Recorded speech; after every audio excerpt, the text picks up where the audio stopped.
life wishes. So many patients find themselves in the hospital at their death versus at their home. And this perverted relationship with dying and death has been made worse by medical advancements. We're dying young with less frequency, so death has become more tragic and dramatic. And medical advancements have meant that we can delay death, but typically only in a hospital setting or with aggressive medical care. Think about our American attitude towards disease like cancer. We fight the battle and then we succumb to the disease or lose our battle. It's as if the public fails to recognize what every person with cancer or any other disease is doing on a day-to-day basis, which is simply trying to live each day as normally as possible.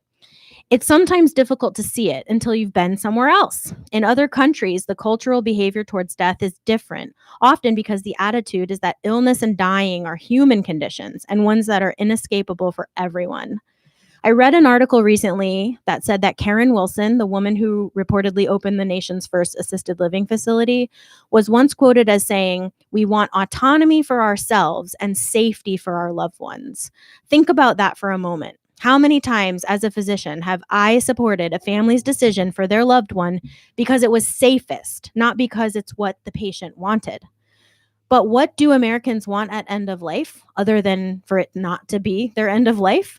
We don't always know because our fear of death prevents us from having those difficult conversations with family regarding end of life wishes. I leave you with this thought.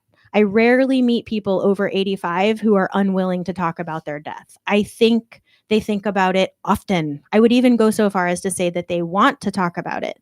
What a gift we would give them if we let them, if we took away that uncomfortable stigma and families circled round to hear what was important. These people here today are my people. At the end of my residency, family medicine residency, I accepted a position to do a hospice and palliative medicine fellowship. The stars did not align for me because of a twin pregnancy and a desperate need to be near my parents. But never have I felt more aligned with kindred spirits than I did at the medical conferences I attended on this subject with these people. Because end of life is sacred, and the opportunity to give people dignity in their journey is powerful. Americans' attitude towards death is dysfunctional, but hospice care is working hard to change that. It's hard to meet a person who has not felt changed in a positive way by the experience they've had with a hospice, and that should tell us how desperately we need to rethink this whole thing. And with that, let me welcome our esteemed guests. You know, that was a fabulous rant. I have 5 comments. Well, can we welcome our guests first? Yeah, I do. And then we're going to have them welcome the comments too. Our guests are from Treasure Coast Hospice. You know, Treasure Coast Hospice is a nonprofit community organization of skilled professionals and dedicated volunteers whose mission, Leanne, is to provide access to compassionate, keywords here, compassionate, caring, expert, and professional hospice and grief support services to patients and to patients' families at the end of life. Treasure Coast Hospice was founded in 1982 and has grown to serve 3,000 patients annually in both Martin and St. Lucie counties, i.e. the Treasure Coast. Thanks to the generous support of our community, the Treasure Coast Hospice Foundation is able to fund indigent hospice care, a pediatric hospice program, music therapy, and comprehensive grief support programs, including individual and group bereavement services. And this isn't a Charlie Brown thing, Camp Good Grief for children who have experienced the loss of a loved one. And with that, I'm going to welcome our first guest. And this was a coup for me. You owe me a big one for this. I got the CEO down here. Oh, man. CEO, busy day, full of traffic. CEO drove 2 counties to come to the station. And if she didn't, our audience doesn't know that. But Jackie Kendrick is the CEO of Treasure Coast Hospice, and she joined this organization this past July, and she brings with her an extensive background in hospice care. See, Jackie most recently was the executive director for HPH Hospice in Pasco County. I would imagine that's in Texas. Correct, Jackie? No, that's on the Gulf Coast of Florida. Yeah, wrong again. Okay, thank you. And prior to that, served as executive director at Heart to Heart Hospice in Lufkin, Texas. So you can see why I thought that, because there's a Pasco, Texas. She is certified as a hospice and palliative care administrator and uses her passion and vision for compassionate end-of-life care to guide and lead her in her current role at Treasure Coast Hospice. Who's our next guest, Leanne? Well, first, let me just say welcome. Thank you so much. I'm going to introduce Rachel Evans, who's the VP of Clinical Operations. In her role, Rachel leads the clinical team of more than 150 to ensure quality end-of-life care is delivered to more than the 3,000 patients and families annually in Martin St. Lucie counties. She's responsible for providing executive clinical oversight for the organization's clinical teams, admissions department, call center, inpatient units, crisis care program, grief support, and pediatric service. Prior to joining Treasure Coast Hospice, Rachel served as Director of Nursing at Brookdale Hospice in Kansas City, Missouri, and Regional Director of Clinical Operations at Ensign Services in Overland Park, Kansas. She's held several management and nursing positions throughout her 20-year nursing career. Welcome. Thank you. And might I say, go Chiefs. Yes. And just so we can make it 5 degrees below zero, I'm going to introduce Dr. Rose Gilby, who joined Treasure Coast Hospice in 2018 and assumed the role of medical director in June of this past year. She's board certified in hospice and palliative medicine. Dr. Gilby brings more than 38 years of experience in family medicine and hospice and palliative care to her position. In her role, Dr. Gilby oversees all patient care programs, and that's a lot of programs, and provides clinical strategic direction, educational supervision of a multidisciplinary team of hospice professionals. And prior to joining that, she has done a lot of other stuff. She's been up in New York. She was head of palliative care at Pocono Medical Center in East Stroudsburg, Pennsylvania. She earned her medical degree from Robert Wood Johnson School of Medicine at Rutgers University in New Brunswick, New Jersey, and completed her residency at the Universidad Central del Caribe U.S. School of Medicine. And that's not you? Some corrections. Oh, some corrections? Definitely with the Oh, pronunciation. Okay. Well, go ahead. Correct me. Well, I graduated from a U.S. medical school in Puerto Rico Okay. and graduated a family medicine residency at the residency program in family and social medicine at Montefiore Medical Center in the Bronx. Welcome to our show. Well, welcome to our show. So I have a question. What do you think about my rant? Absolutely, really, Brilliant. yes, brilliant, and you need to come in and spend some time with us.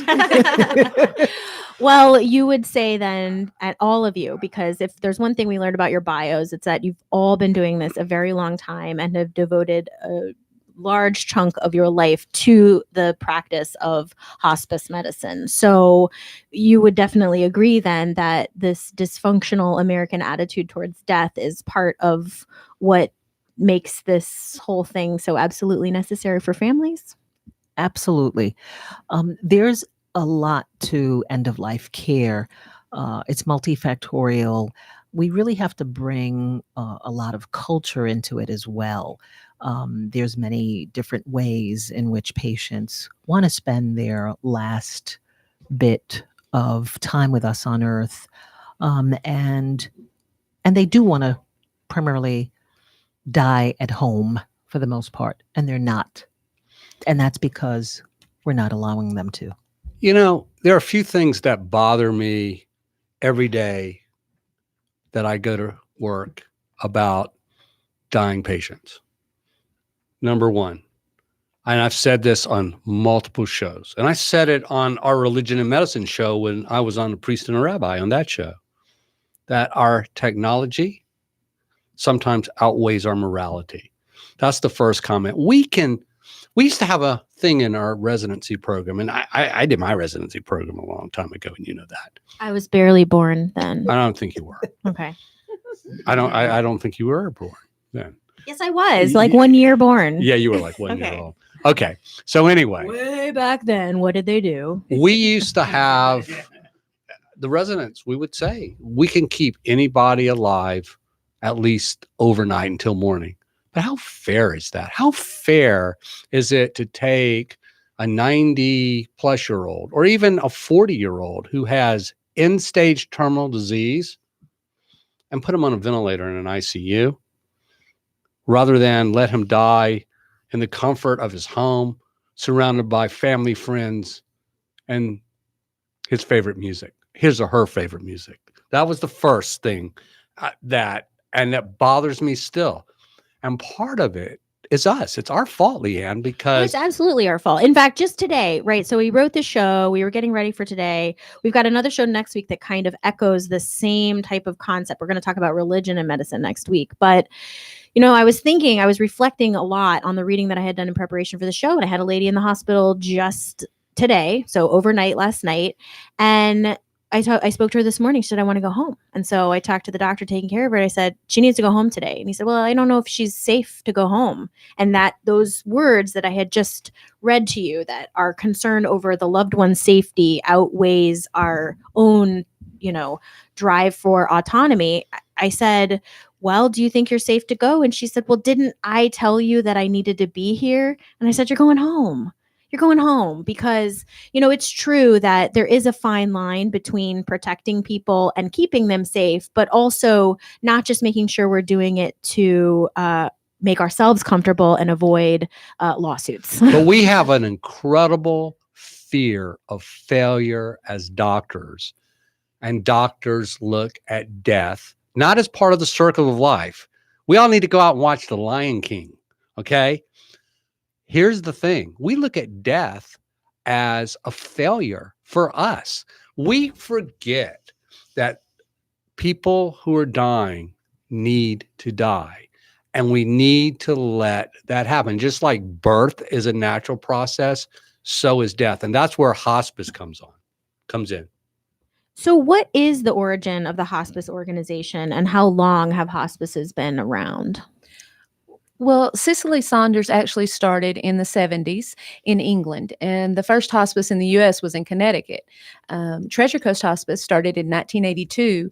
Medicare started funding hospice in the 80s, so it's been around a while.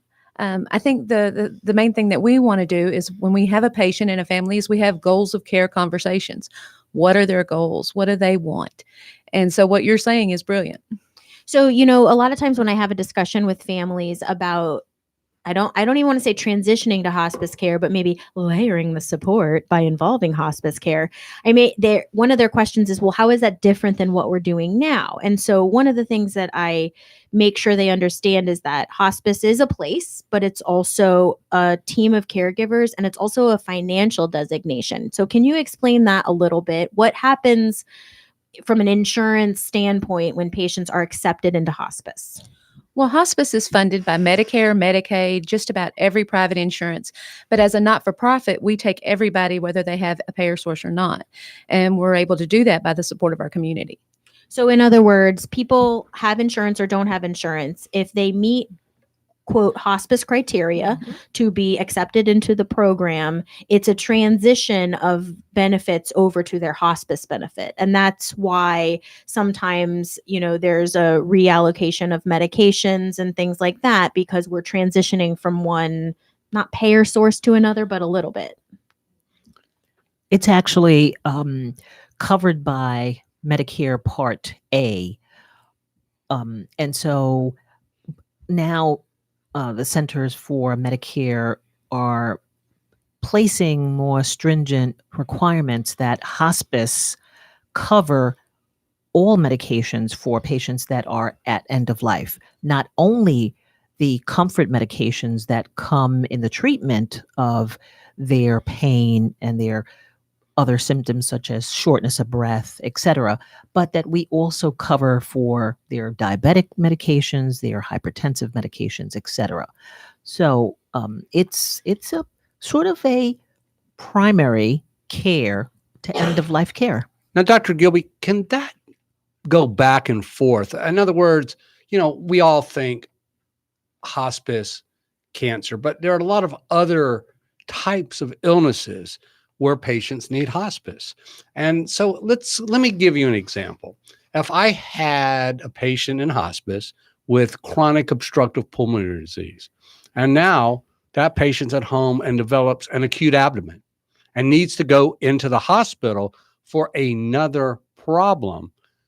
Is that still under hospice care, or does that patient go back on Medicare Part A for that and then back to hospice care when they get out of the hospital? How does that work? Well, it really truly depends on the patient's goals of care. What is the patient thinking, wanting? What are their preferences for the treatment of what they're coming on to hospice initially for, which is their chronic obstructive pulmonary disease in this case? However, if they develop something acute on top of the COPD, it is their choice. It is their choice. And with hospice, they can still go to the hospital to address those needs or choose to stay at home and not not be treated for the specific second medical problem. But if that they did have. go back in, who would pay for that? We would. Hospice would. Yes, we would. Especially if it is related to their primary hospice diagnosis. So I think another thing that, I try to explain to patients when I'm saying that we need to call hospice and ask them if they can be of help in a situation is that, Ira and I have a job as direct primary care physicians because this country has a crisis of not enough people to help and not enough time with their physician.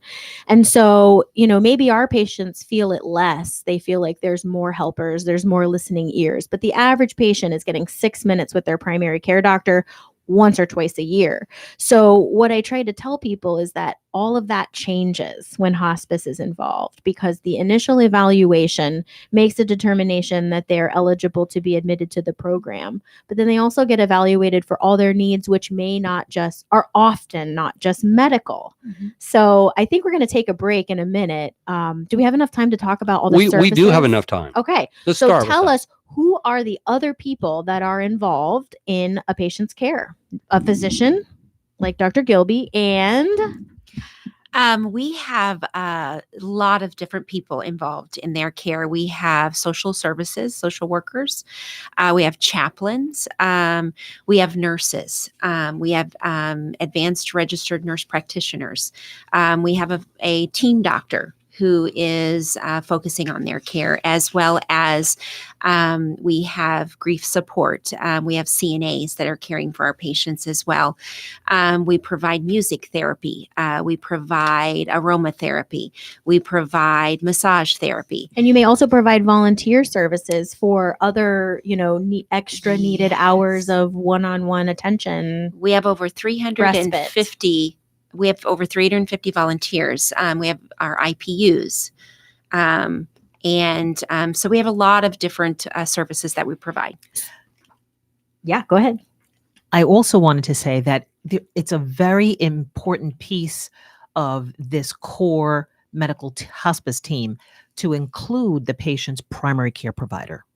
So I, as a hospice attending, make every effort to contact the provider that has been following this patient for probably many years and most of that patient's life, to include them in the plan of care for our dying patients. So just for everyone listening who may not have been involved with a patient under the care of hospice, I want you to imagine that all of those pieces, all of those people, the social workers, the nurses, the managers, the team doctors, the therapists, imagine that all of these people are meeting every week, sitting in a room, a private room, talking about each patient individually, not just their medical condition, but what their goals are, what their spiritual beliefs are, what their family dynamic is, what their home environment is, what all of the things that make us people are.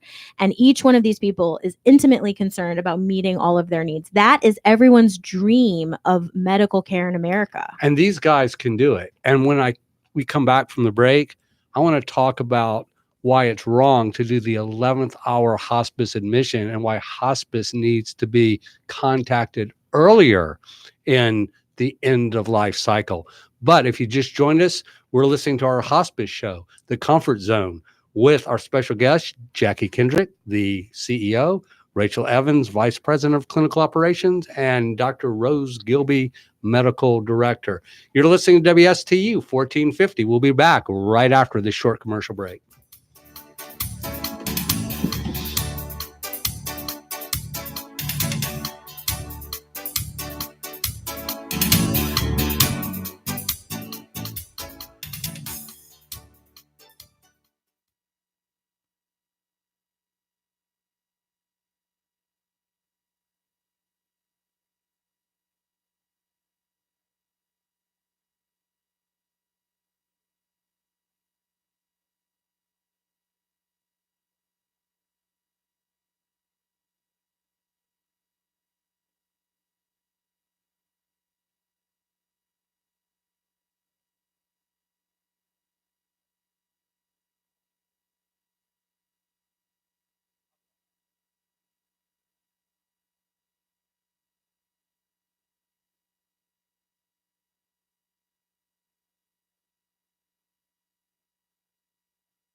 And we're back here at WSTU on our hospice show, The Comfort Zone, a discussion with Treasure Coast Hospice.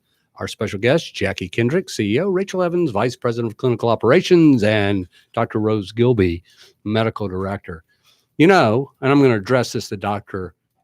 Gilby and to Dr. Talton, the other two practicing physicians at the table. One of my biggest concerns is that doctors and often families hold out that last glimmer of hope. And it's like, oh, please don't consult hospice yet. There's going to be a miraculous recovery. And sometimes there is. But we as physicians who have been trained to deal with birth and life and death-related issues realize that often families and doctors wait until that 11th hour when the patient is taking their last breath and then they consult hospice. Can you speak a little bit on how earlier referral to hospice takes away a lot of family stress and alleviates patients' fears, anxiety, and pain, and can often extend their lives? The gift of hospice to our patients is that we do it as a team. And so it's not only addressing the clinical symptomatology, that pain or that suffering, that physical suffering of the patient, but we have a social worker, we have a chaplain, we have nurses that visit our patients on a daily basis, and each one of them brings their level of expertise to that patient to be able to listen to the psychosocial aspects of their feelings about their death or their dying process. So that's the beauty of hospice that really it takes a team to manage our patients, and communicating amongst ourselves in addressing these patient issues is of utmost important, and that's what we do best. So I think that the reluctance for families and, by proxy physicians to refer early to hospice care is that it's like one of the concerns is, well, what are they going to do differently, right? Because maybe I've accepted my end of life condition, maybe not, but how is that any different from seeing you, the physician that I know and love? So I first of all explain that I'm not going anywhere, right? Because as you said, the primary care doctor is still very much involved, probably as involved as they want to be in the care of a hospice patient. But I say the response to your crises is going to change dramatically. So maybe not now that I'm on call 24 hours a day and everybody has my cell phone and address, but in the olden days, I noticed how you rushed that sentence. blah, blah, blah, blah. Forget my number. No, they I love them. I never want them to stop calling me. But in the olden days, I was on call sometimes. So people in crises would call and get one of my partners and right. And so this person that doesn't know you is going to answer the phone. And a crisis typically doesn't involve a medication that you already have, right? So you need somebody to look at your loved one or you in crisis, and you're going to be told to go to the emergency room, because that's what we do when we can't see you, when we can't touch you, when we can't manage your pain or your problem at home, is we tell you to go to the ER. And that is exactly where you don't want to be once you've decided that we're going to cope with this end of life condition. So can you tell our listeners, what does a day in the life of a hospice patient look like? And I don't know if you want to start from this crisis patient, the COPDer who calls with acute shortness of breath, gasping for air, eyes bulging out, family looking at the loved one, and it's 8:00 at night. And what happens next? We hear a lot of these cases. This patient, the beauty of this is that we know this patient. His or her hospice team already knows this patient. We know the medications that they're on. We know his or her level of anxiety. We know what her O2 saturations are doing. And we also, the social worker as well as the chaplain, know what is the patient's fears, the patient's, what the anxiety is due to, so that the patient at 8:00 at night, when they're starting to get acutely short of breath, and they call our 24-hour call center. They speak to a nurse that's on call who tries to find out the cause of the acute shortness of breath, and tries to either speak to the patient or the patient's family member who's there anxiously, probably just as anxious as the patient is, who's with air hunger, etc. And so we try to find out what the cause of the symptomatology. If we feel that the patient requires a little bit more anti-anxiety medication or an opioid for acute shortness of breath, they have a comfort pack that is at home, and they already have instructions on how to use this comfort pack. And one of the things that impresses me both about your comfort packs and about your pharmacy, because hospice has an in-house pharmacy, and they can take medications that are normally on stock shelves and do amazing things with these medications. I'll give you an example. Take the patient with COPD. You and I, Leanne, might give them morphine, but a hospice doctor might give them nebulized morphine, because nebulized morphine will actually relieve their shortness of breath and allow them to have more quality time. So tell us a little bit about the types of meds that you use that we as general physicians don't use every day in the community, and how that's a mainstay of what you do, but we would feel uncomfortable with that. I have expertise in pain management and in symptom management. I use morphine a lot for acute shortness of breath. It actually has a direct effect on the skeletal smooth muscle of the upper airways. I use hydromorphone, which is another strong opioid, which is 5 times more potent than morphine, also for acute shortness of breath and pain. And there are anxiolytics such as Ativan, that's part of the comfort kit. And the good thing about these medications that are in the comfort kit is that we spend time when we admit this patient to teach the family members, the important family members, how to give this to their loved ones. You know, what is the starting dose that you're going to give your loved one? They know this. The patients know it, and their family members know the medications. And just to remind people that, oftentimes someone at the end of life has just been through that, quote unquote battle with their disease, where they've already encountered all of the egregious problems with the American medical system. They are already used to calling their doctor's office and getting the answering service because someone's at lunch, calling the nurse line and having to leave a message. That is what is normal for them prior to this hospice admission. But now all of a sudden, when there's a problem and they call, and not just you answer the phone, but you know who they are when you answer the phone, and you're talking about what's in their home that they've already become familiar with, it is simply a marvelous relief for these people that have families that have truly been beaten up. Well, the by- families are relieved. They just have this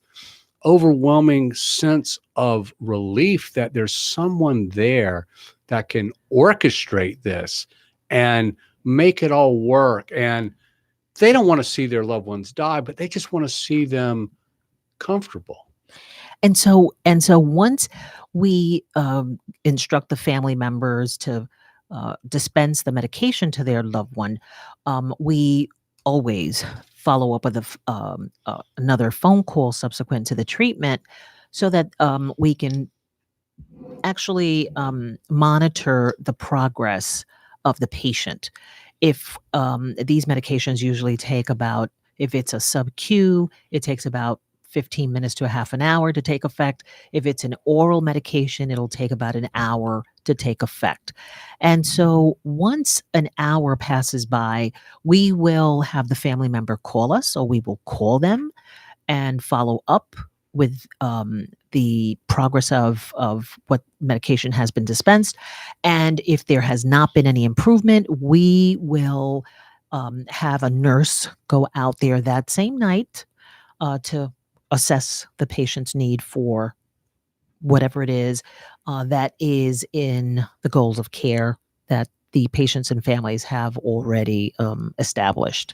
And, I think that what people feel when, hospice workers of any kind come into the home is this, we as patients and family are in crisis mode and you are not. And that is such a relief to see someone come in calm with an air about them that they have seen this before and they are not scared. And no matter what is going on in your house, I am prepared to help. And so nowhere is that really more palpable is in your hospice houses. So you have several facilities across the Treasure Coast. Can you tell us about your facilities, where they are?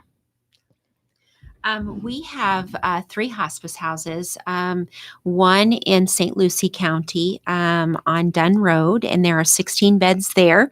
And then we have 2 houses in Martin County, and there are 8 beds each in those houses. They do an amazing job taking care of our patients. We send our patients there for respite care. Meaning that the family and caregivers need a break, and we need to put the patient somewhere where they're safe and well cared for. Yes. Okay. And those are 5-day respites. So they can come into our hospice houses for 5 days. And that is for caregiver burnout. Or if a caregiver goes to the hospital, or if they just are really exhausted and they need a break.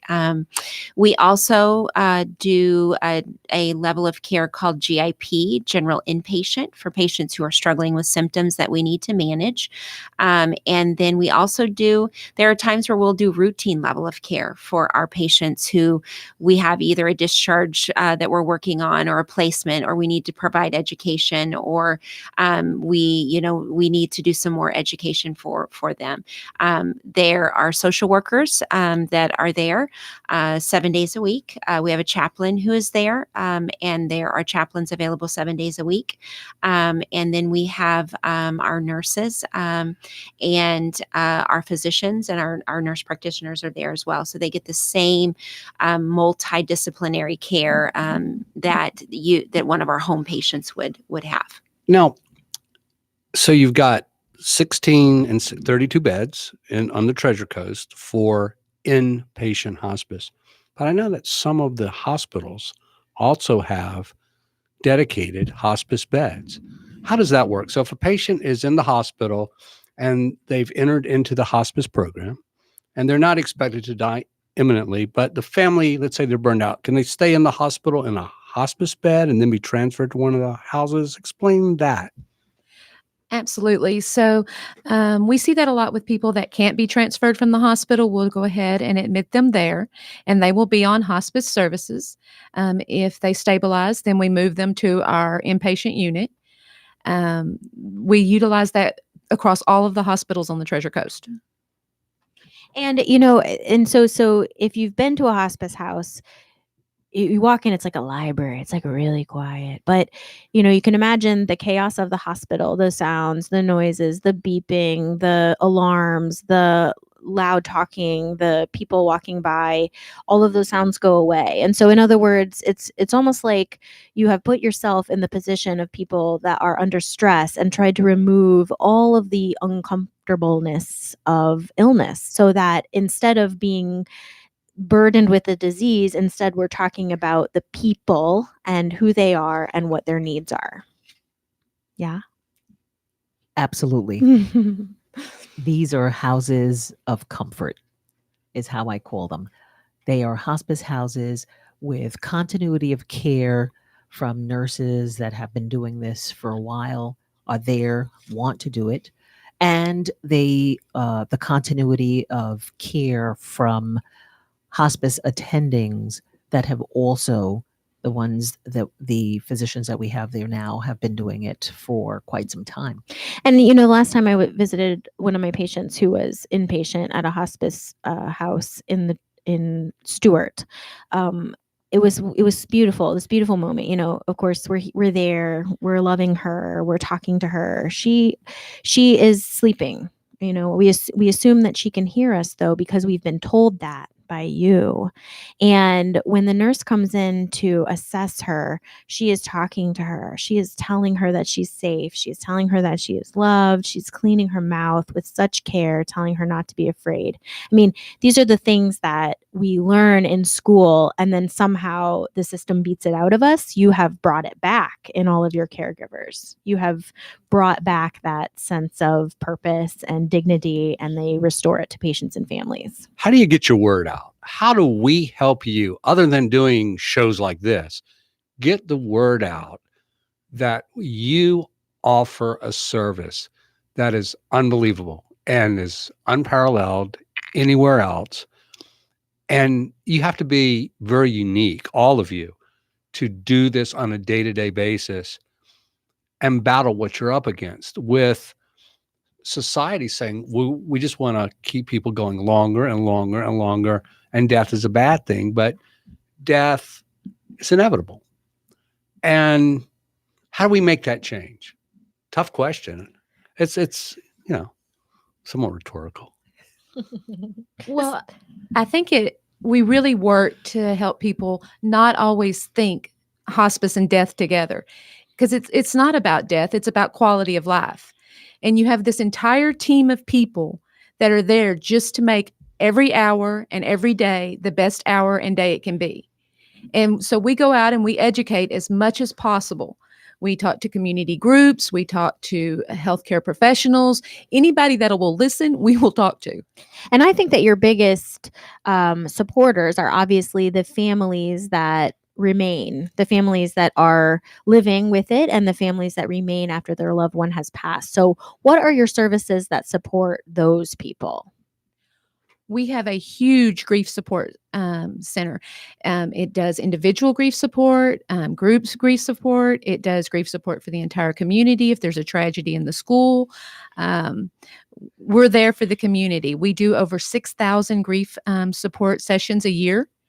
And that not just for hospice patients, but for everybody. And so we're there for them. We're there for them as long as they need us.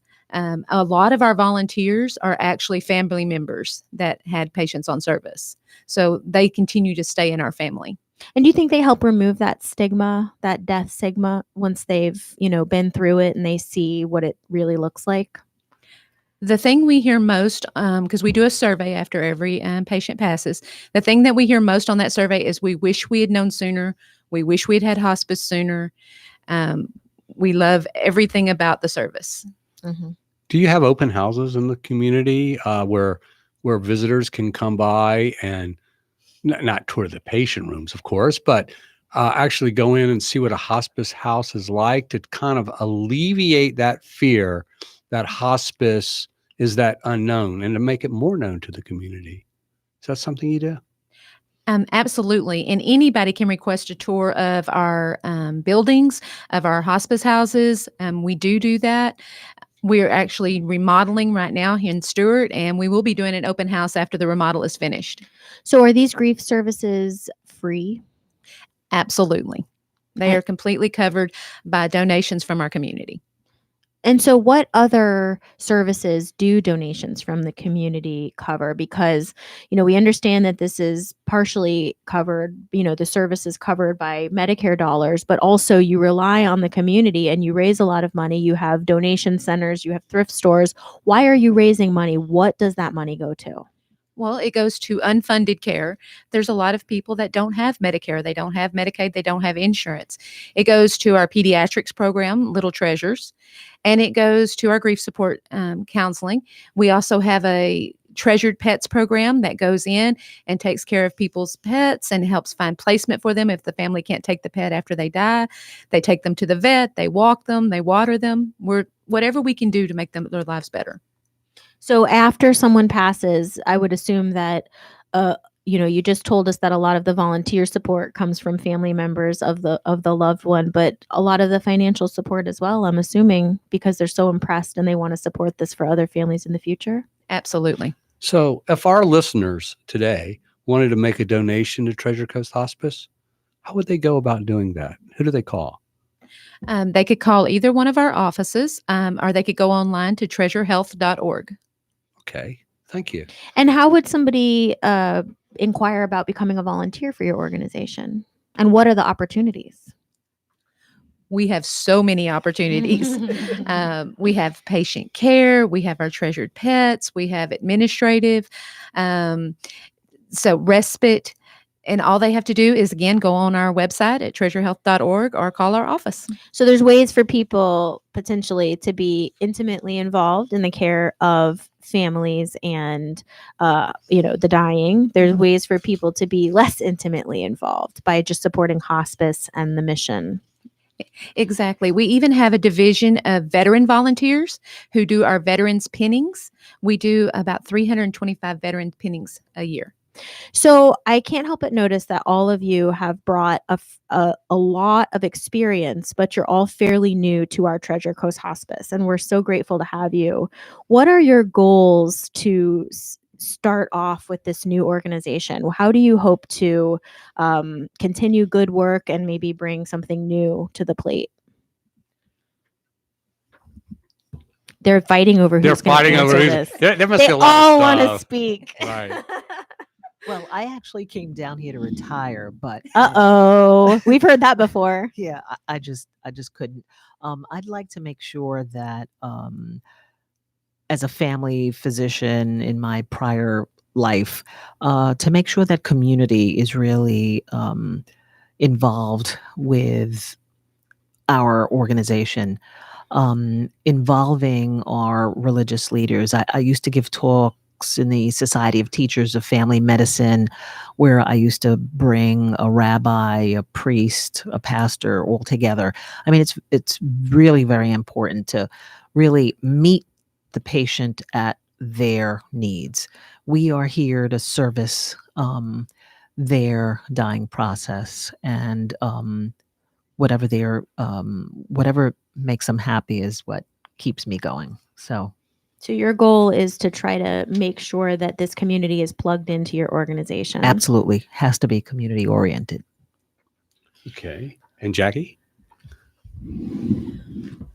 Well, with Treasure Coast Hospice, it's been here for 38 years. And my goal is to be a part of such an amazing organization.